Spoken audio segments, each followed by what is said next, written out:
Taip, pradžiai reikėtų visą paviršių nutinkuoti vienodų sluoksnių tinku. Po to fantazijos reikalas.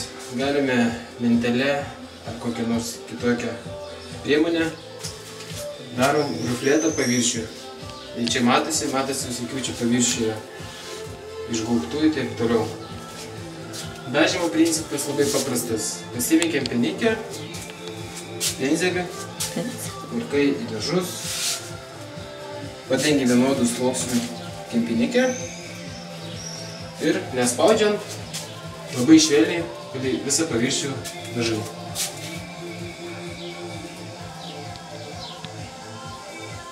Kaip matote, kur iškilimai, ten ir užsidažo.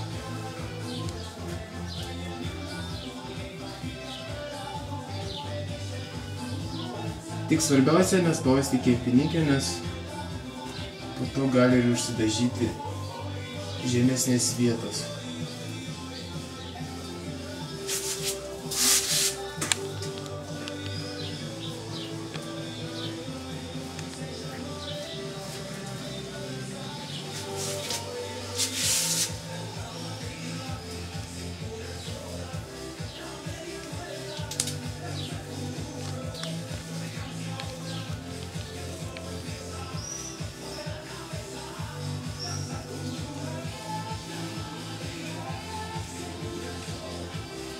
Kaip matote, labai paprasta ir lengva.